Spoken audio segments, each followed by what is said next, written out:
Women Innovators. Interviews with women with big messages and big missions, sharing their stories to inspire you to live your passion and step up to make the world a better place. Here's your host, Tammy Patzer.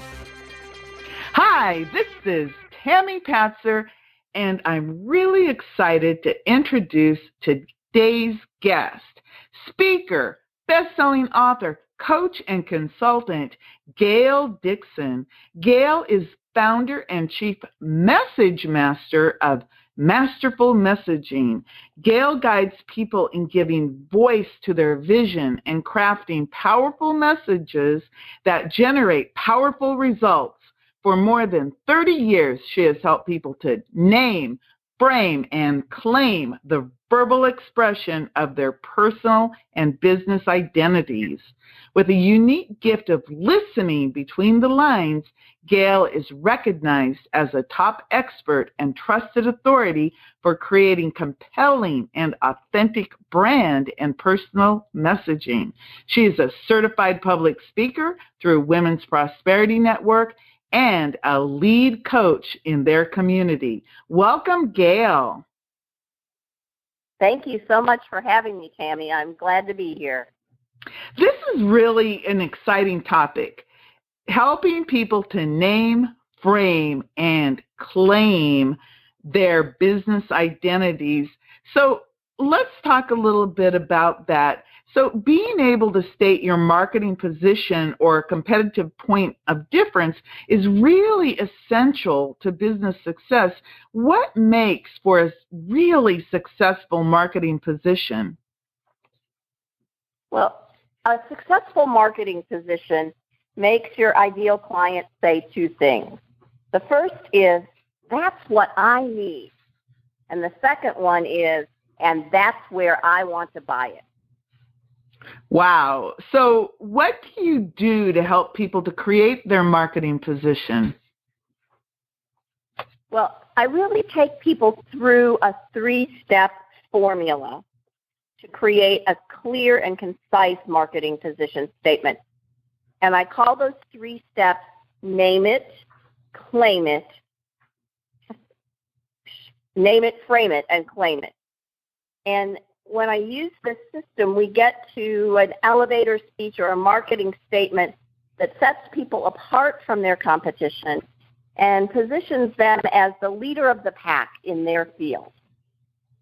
I really like that, because when you talk about being concise and having this simple 3-step formula, so you've got name it, frame it, claim it, or name it, claim it, frame it, however you want to describe it. Let's start with the first one, name it. What exactly are we naming? Well, when we name it, we're talking first about the who. Who are you, and who is your target client? Think, for example, if I asked you, who are you, Tammy, and who is your target client? What would you tell me? Ooh, so who am I? So I would say that, of course, I'm Tammy Patzer, and I help you create Blue Ocean Authority so you become the only choice in all the sea of possibility for your product or your services. Great. So I would say that when you are naming that, using your own name, absolutely important. And then, what I didn't hear is, who is your ideal client in that name it. So, it may be, I'm Tammy Patzer. I help people who are looking to enhance their visibility, broaden their influence, and make big changes in the world, whatever that is. But you want to talk about who is your client. Oh, okay. So, for example, I help authors professionals and experts who want to be seen and heard and make more impact, have more influence, and make more income, more along those lines? Absolutely. And then when you say that, I think, at some point in your positioning, you want to perhaps play off the blue ocean and talk about, I work with authors, speakers, and thought leaders who want to make a big splash in the world. Ooh, I like that. So you see that? So that's where we tie in your blue ocean to making a splash. So that's the kind of naming we want to do. We want to make sure that we tie who you're looking at and who your target market is to how you name yourself and how you name your brand and what you say. So that's the name it part. Okay, and then framing it.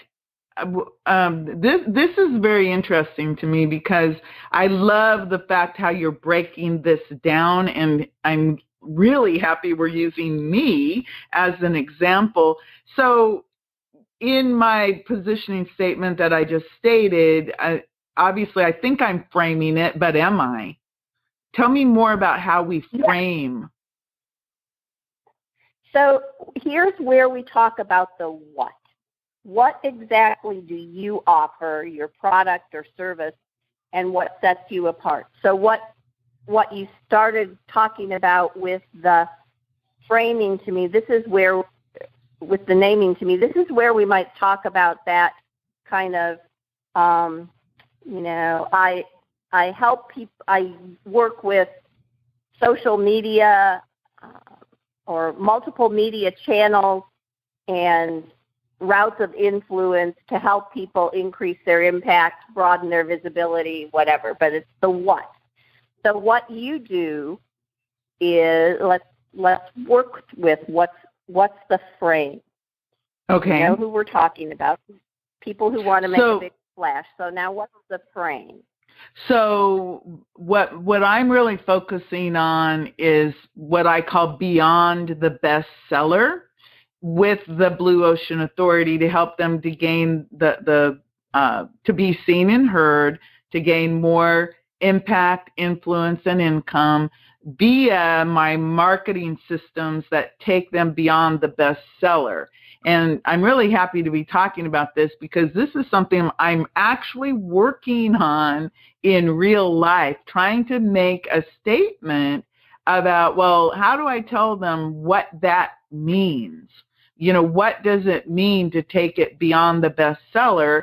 Because people, for example, we write a book, we become an international best-selling author, and then where I want to take it is to the now what? Now what do we do with this status? Exactly. So that's what I need help with. Right. So I would talk about I create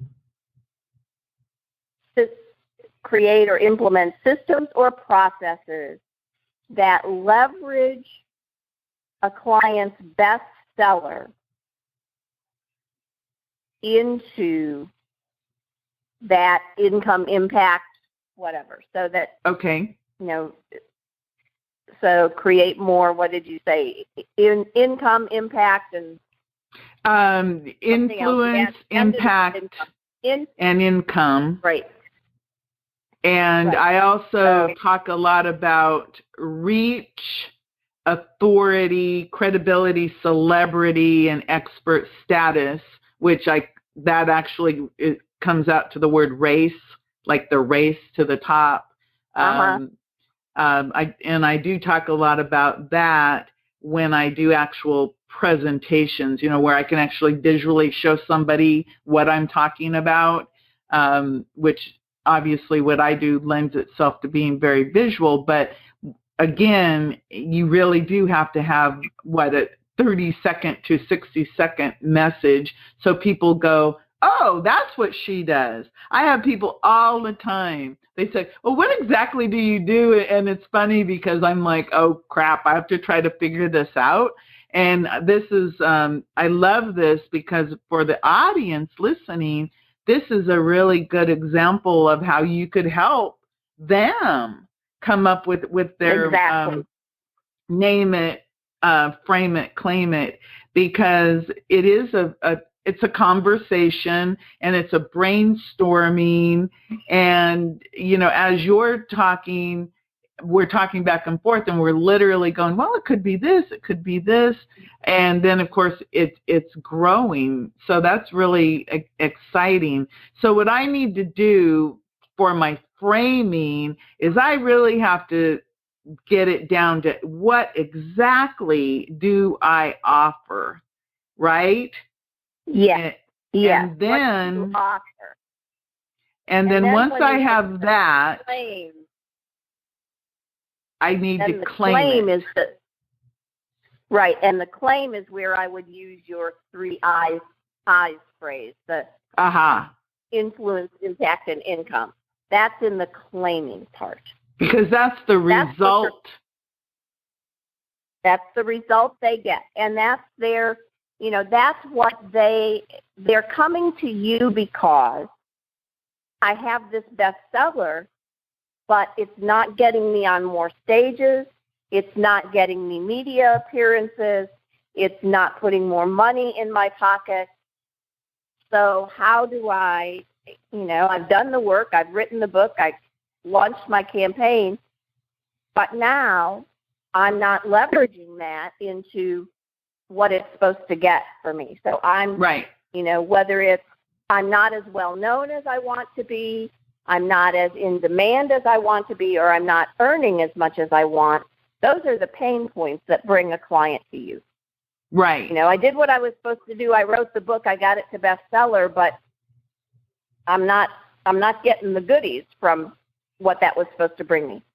Right. So that, you know, influence, impact, income is exactly what they don't have that they want. So that's your claim. Right. Use my system, follow my strategies, I'll teach you, and the result for you will be this. Right. And that's really interesting because some of my clients, they want that and they want it all done for them, which I do offer that service, but then I also do it done with you. So in this particular part of the marketing position, the name it, frame it, claim it, really it's just a very short, like pique your interest type of thing. And then obviously later I would have the conversation about, well, here's what we can do to leverage your status and your fame that you've created, but how do you want to do it? Because obviously we can do it 100% online, for example, with press releases and podcasts, or of course, we can take you out and do a full-blown television, radio, media tour where you literally show up in TV stations across the nation, or even around the world. Right. And so it's big what you can do. Right. And again, that is a later conversation. Okay. Because remember, in the positioning, in the marketing positioning statement, you're looking to answer 2 questions, or have the client say, do 2 things. Say, that's me, and you've done that I work with people who want to make a big splash. That's me. I'll raise my hand. Yes, I want to make a big splash in my field. And then the next part is, why do they want to hire you? Because they get more influence, impact, and income when they hire you to make their big splash. So you see how we tie in the naming and the claiming. That's getting them to stand there and raise hands. It's what brought people to stand in line at your booth at the unconference, because they heard you talk about it and they said, yes, that's what I need. This is my next step. And so that's what you want a marketing position statement to do. So it's, I love Seth Godin's work. He's a marketing and sales and business expert. And he says, if you can't state your position in 8 words or less, you don't have a position. Wow, 8 words. Woohoo! And, I think I bow to the fact that I do not have Seth's brilliance. And I think if we can do it in 12 words or less, we're good to go. But if you started for you with naming, I work with individuals and business owners who want to make a big splash by doing this so that they get more influence, impact, and income. That would be your marketing statement. Okay, and so just we need to tweak in that frame a little bit, but we've got the front end and the back end. And you just literally gave the formula right there in that statement, because I help to get so that or something like that. I help people through doing this so they get that. That's the formula. I help these kinds of people through doing this to get this. So then when we name it, frame it, and claim it, we're going to end up, like you said, if we're lucky, like Seth Godin says, 8 words, but you're saying if you can do it in 12, you're doing really well. So we're basically just coming up with 1 or 2 sentences that are going to make the case like a snap judgment, so people will want to work with us. Yes. And what I find often is that people want to describe what they do, but you describe what you do once someone has already made a decision to work with you. Right. First, okay, that makes sense. You have to get them to the yes, you have what I want and I want to buy it from you. Right. And, I see a lot of people when they talk about marketing, it's like, well, I want to, influence people to eat healthy. And then they talk about their marketing and they try to persuade people that healthy eating is a good thing. And it's like, that's a real uphill struggle. Maybe you want to start with people who've made a decision to eat healthy and want to know which things are going to get them the biggest health improvement for their health. That actually happened with me with a weight loss coach. It was very interesting because she told me what I needed to eat and everything, but she gave me eat a bunch of these vegetables. Well, I'm not a real big vegetable eater, so I had to go, okay, out of all these vegetables, which ones will I actually eat? Because, if you're not naturally a vegetable eater, you may or may not really go, oh, yummy vegetables. Because I grew up in a household where it was a lot of overcooked canned things, vegetables. So I like fresh vegetables, but unless I get it into my mind that I don't have to eat overcooked, mushy vegetables, I have to make that transition. So you're absolutely right. And she said, oh, if I had realized that you weren't a big vegetable eater, I would have talked to you in a different way about how to add the vegetables into it. And I think you're right. When sometimes we also try to, when we meet somebody, for example, at WPN Unconference, huge event, 400 people or more, very fast-paced, lots of movement. There's no way that you can have a decent conversation with anyone in that type of environment. So you really do have to come up with something very short. Right. You have to have that quick statement. And, both for you and for the potential client, because what you also need to do as the business person or the business owner or the person who's prospecting for clients is you need to be able to weed out the folks who are not your ideal client.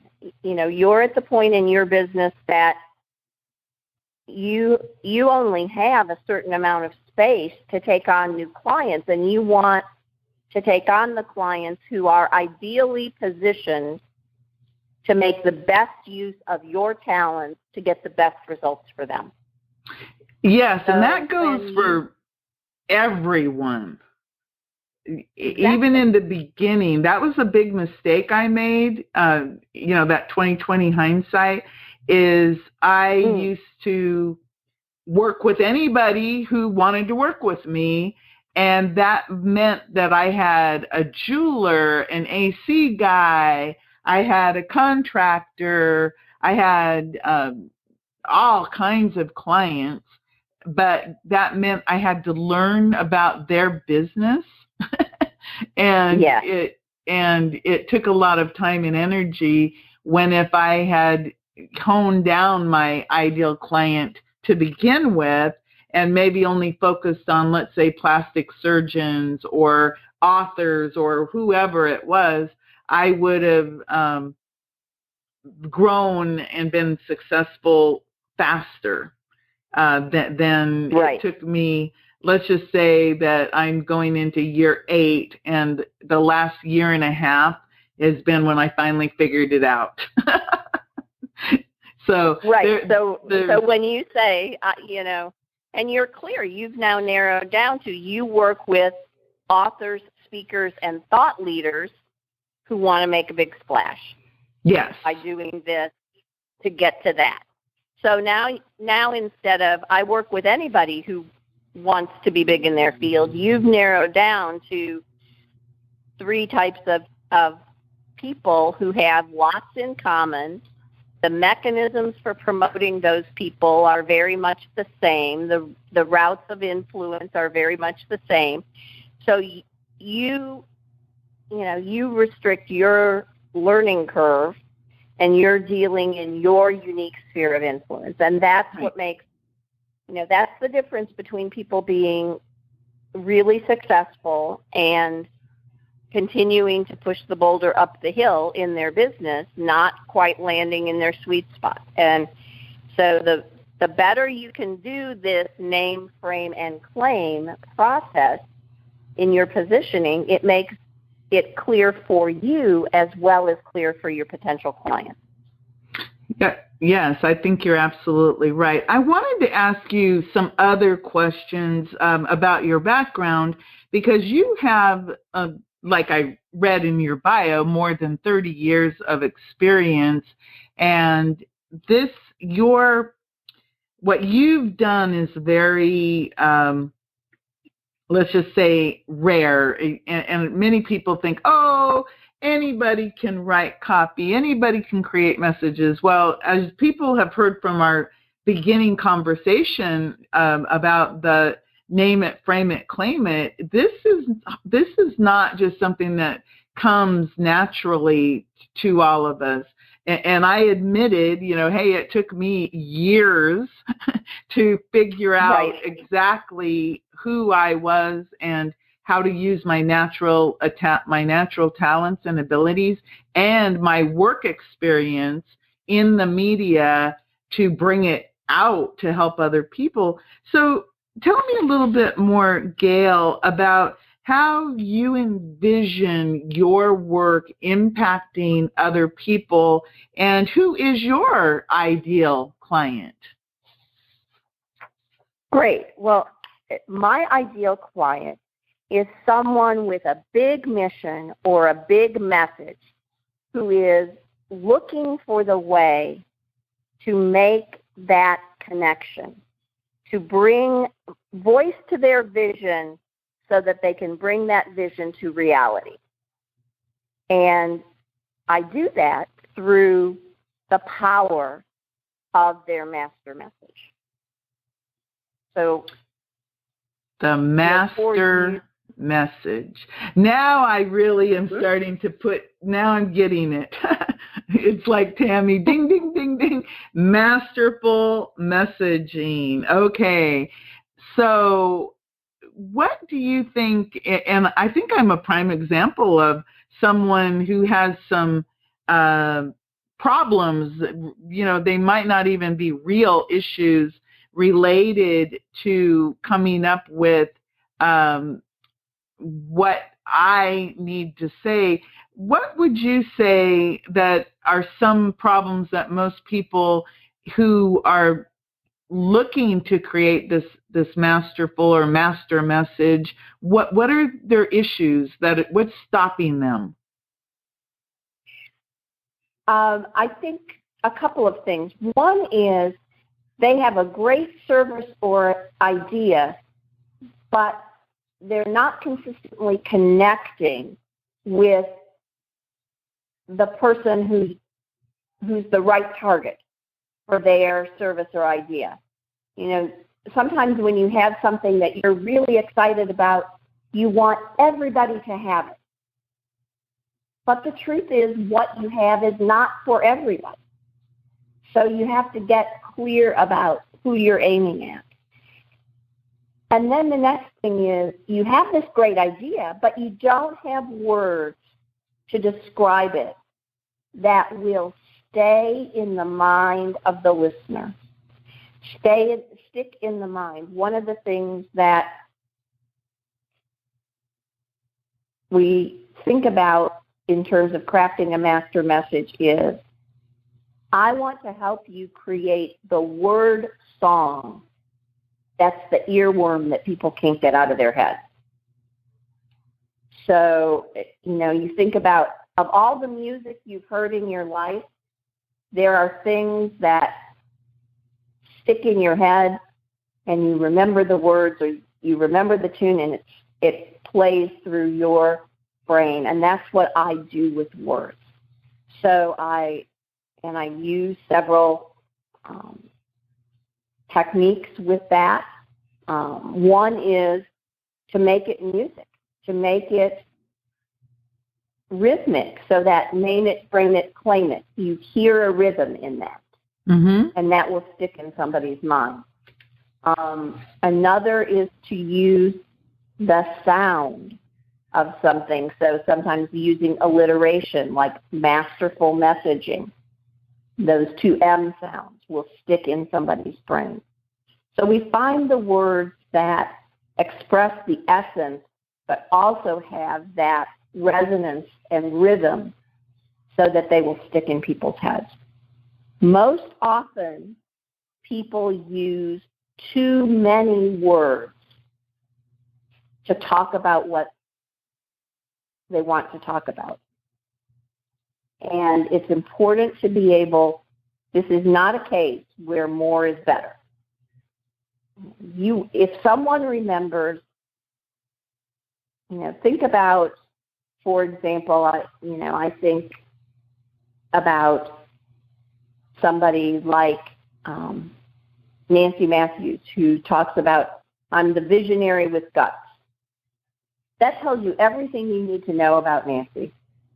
You learn more and more about her position, but if that's all she said, you would know that she's a person with a big idea, a big vision, a big plan for the world, and she has the courage to play it out.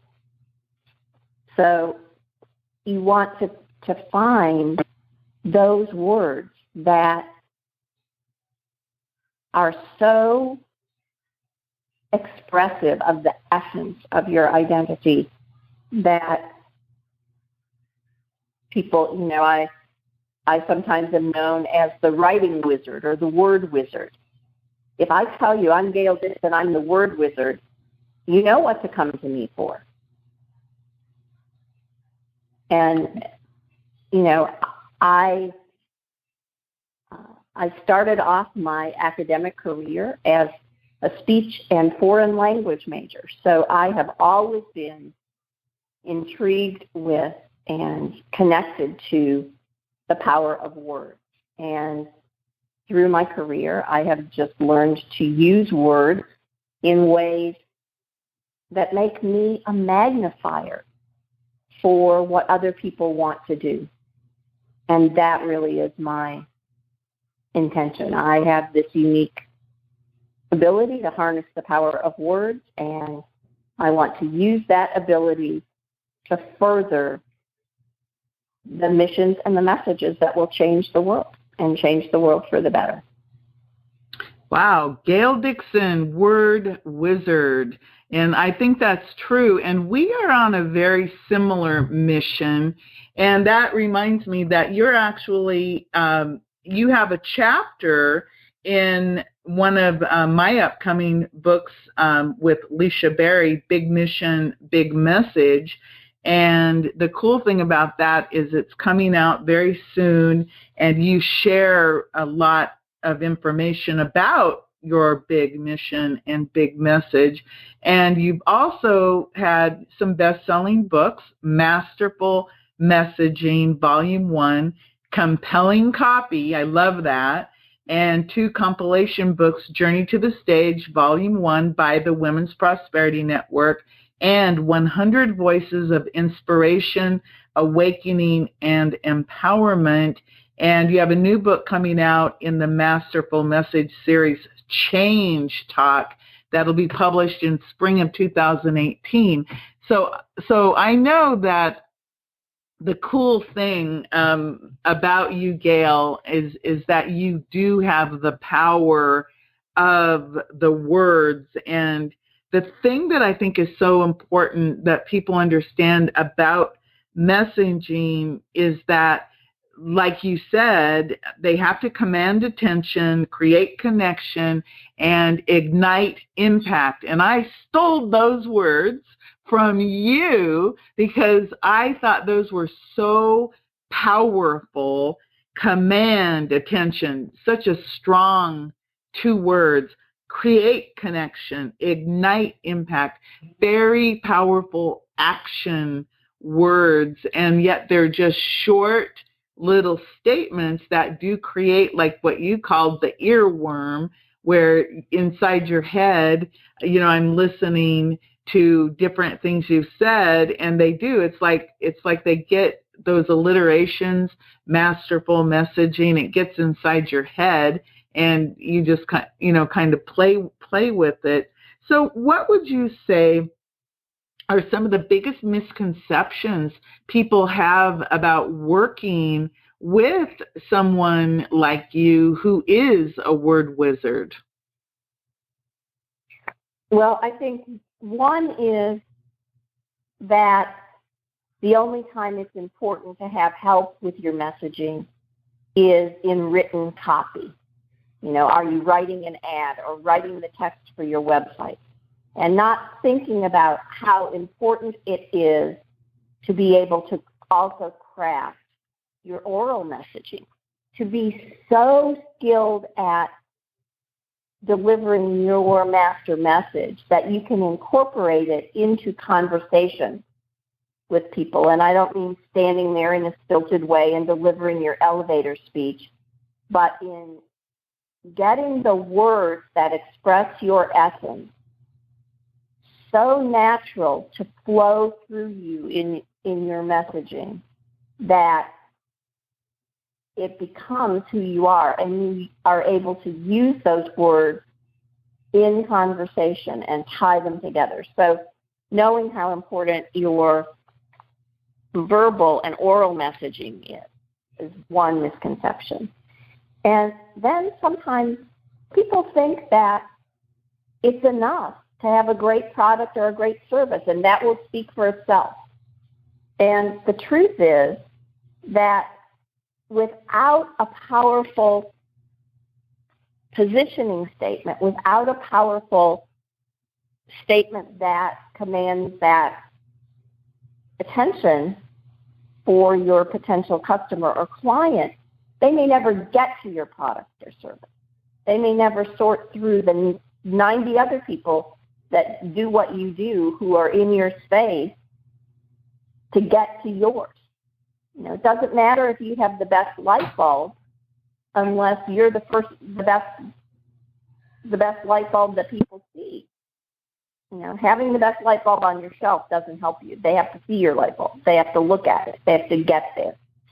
So just making sure that you concentrate as much on your message as you do on your product or service. I think you're really right, because it's interesting, because there are a lot of people who do, for example, publishing and bestseller campaigns.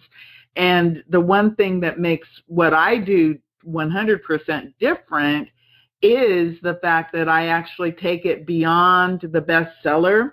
And that is something that I really need to convey in my messaging right up front, because I've actually done presentations where people had a preconceived idea. They thought they knew what I did.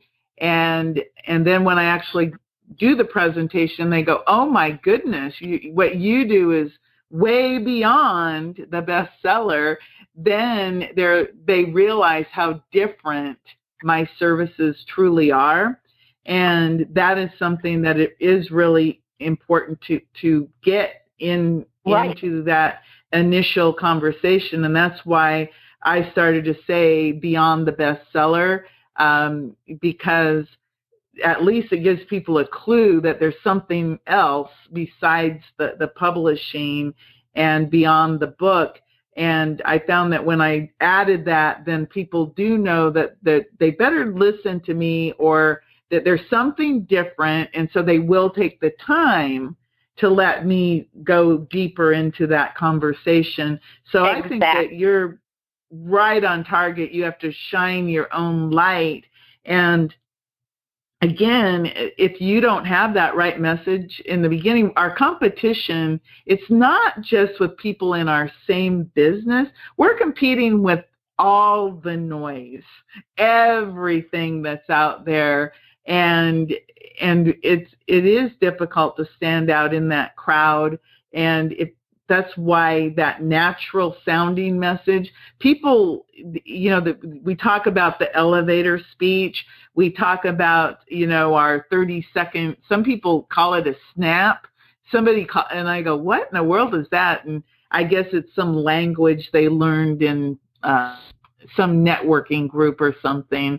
But the truth is you have to become your message, like what you said. It has to come out of you as being part of you, and so natural and true and honest and transparent and authentic, like Nancy Matthews, the visionary with guts.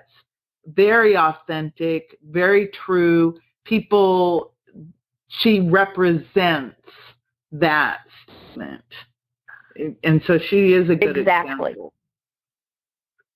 So, exactly. And, that your phrase, beyond the bestseller, really, it has what I talked about in a resonant phrase. You have that alliteration, and it absolutely captures the essence. It says, it tells me that the bestseller is not the goal, it's the springboard. Yes. And that's what you're trying to convey to people. Exactly. And so you've got that. That's a perfect phrase for what you do. Great. Because that phrase, it developed over having helped more than 64 people become international bestsellers, and it developed from, hey, Tammy, what's next? What are we going to do next? And so it was like, oh, I've got to take it beyond the bestseller, and that's how that develops. So again, it is a process. I wanted to ask you, why is it that I know that people are shaking their head yes as they listen to this conversation, saying, yes, I need that. I need to name it. I need to frame it. I need to claim it. But why do you think that people stop themselves from creating these powerful messages that are both written and oral or spoken? I think a couple of things. One, I think that people, when people hear really well done messages, they seem so fluid and easy that people think they can do it themselves. And the truth is that, like anything else, really masterful messaging takes some skill and some expertise. And so people settle for good enough messaging rather than masterful messaging. I also think people believe that it is way beyond their price point. And the truth is that it can be both very affordable and a significant return on investment. Well, you know what? When you think about the value of getting one ideal client, if the words that I help you craft, help you land attract one ideal client to your highest level service, you've probably doubled or tripled what you would invest with me for messaging. Right. And once you have this message, it could actually equate into not only one ideal client, but it could actually help you to become create a scalable company if that's what you choose. Because a message can become very valuable. That's why people trademark phrases, people trademark names, and because that becomes something, like you said, it becomes the worm in the ear, and people start to equate it with you. I actually have a trademark application on Beyond the Bestseller because I felt that it was something that I could really build my business on, because when I would go speak and I would have other publishers in the room talking about how they were going to help people write a book and become bestsellers, I looked at their programs. Every single one of them stopped at the bestseller campaign. And it was like, oh, I can take it beyond the bestseller. So we're talking about $1 million positioning statement. And I really believe that over time, when you have the right marketing position statement, you can make not just a few $1,000s, but you can actually take it into any level you choose. And so I would call it a $1 million marketing position statement. So Gail, if somebody wants to get with you and talk to you about working with you or to get more information, how can they do that? They can go to my website, masterfulmessaging.com, or find me on LinkedIn, or find Masterful Messaging on Facebook. And I am happy to explore messaging needs from the small, as in I need a tagline or a headline, or a full master messaging package that really works through the name it, claim it, frame it process that I did with you, and then beyond into now where do we take those messages and how do we craft it. So I want to multiply the impact and the result that people are seeking by having them have the right words to really move beyond where they are now into where they want to be and fulfilling their missions in life. Great. And everyone, think about it. GAIL Dixon, she is a word wizard, and she could help with any messaging, like your website, a tagline, a signature speech. Maybe you need help, coming up with something bigger than just a elevator pitch or a 30-second or a 1-minute pitch. But you actually were witness today to how she was helping me to craft my message. As you could tell, I had parts of it, but she quickly was like, oh, you could do this, you could add this, and there we were crafting. I was naming it, framing it, and claiming it right here during this conversation. So that's phenomenal. So GAIL, thank you so much. And just to let you know, I would love it if you would come back and we'll talk about your Masterful Message Series book, Change Talk, that's going to come out in spring of 2018. If you would come back, to do it. I would love to invite you to do that. So everybody, again, thank you, GAIL, for all your time today. Thank you so much, Tammy. It was a pleasure. This is Tammy Patzer. Go make it a beautiful day. You've been listening to Women Innovators with Tammy Patzer. To learn more, please go to womeninnovatorsradio.com. And please do subscribe and share to spread the big messages and big missions to change the world.